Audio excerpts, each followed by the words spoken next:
Shalom, everyone, from the Integral House of Israel. I'm going to be going over the 6th Aliyah from Parashah Shemini. I'll be reading today from the book of Leviticus, chapter 11, verse 1 to 32. And I'll also be reading from the book of Galatians, chapter 2, verse 11 through 16. Then the Lord said to Moses and Aaron, "Give the following instructions to the people of Israel. Of all the land animals, these are the ones you may use for food. You may eat any animal that has completely split hooves and choose the cud. You may not, however, eat the following animals that have split hooves or that chew the cud, but not both. The camel chews the cud, but does not have split hooves, so it is ceremonially unclean for you. The hyrax chews the cud, but does not have split hooves, so it is unclean. The hare chews the cud, but does not have split hooves, so it is unclean. The pig has evenly split hooves, but does not chew the cud, so it is unclean. You may not eat the meat of these animals or even touch their carcasses. They are ceremonially unclean for you. Of all the marine animals, these are the ones you may use for food.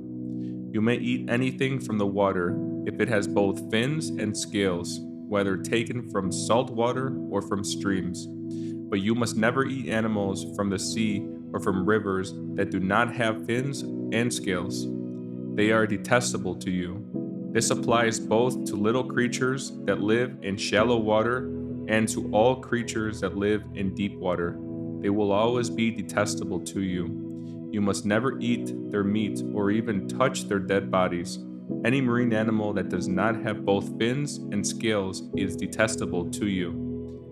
These are the birds that are detestable to you. You must never eat them: the griffin vulture, the bearded vulture, the black vulture, the kite, falcons of all kinds, ravens of all kinds, the eagle owl, the short-eared owl, the seagull, hawks of all kinds, the little owl, the cormorant, the great owl, the barn owl, the desert owl, the Egyptian vulture, the stork, herons of all kinds, the hoopoe, and the bat.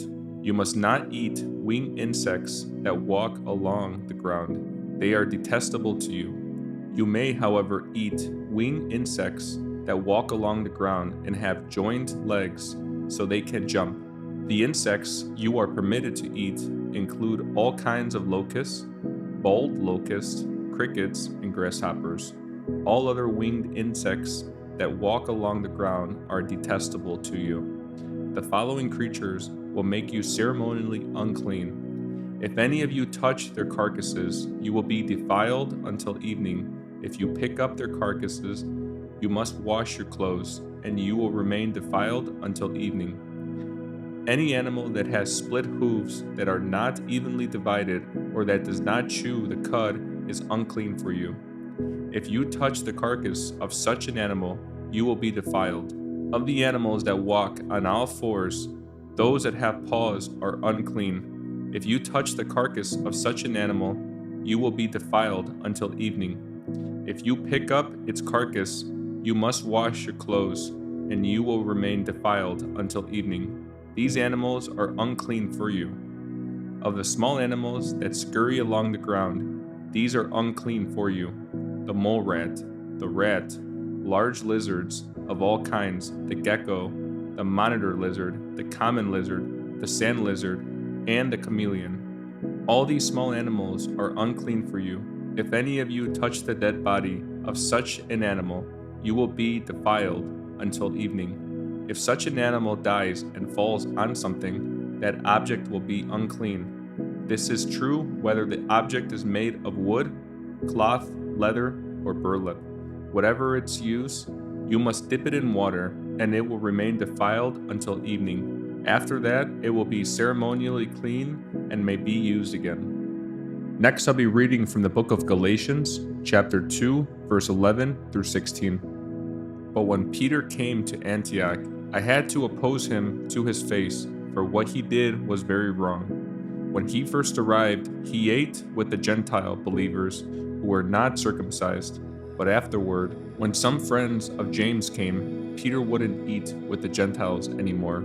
He was afraid of criticism, from these people who insisted on the necessity of circumcision. As a result, other Jewish believers followed Peter's hypocrisy, and even Barnabas was led astray by their hypocrisy. When I saw that they were not following the truth of the gospel message, I said to Peter in front of all the others, "Since you, a Jew by birth, have discarded the Jewish laws and are living like a Gentile, why are you now trying to make these Gentiles follow the Jewish traditions?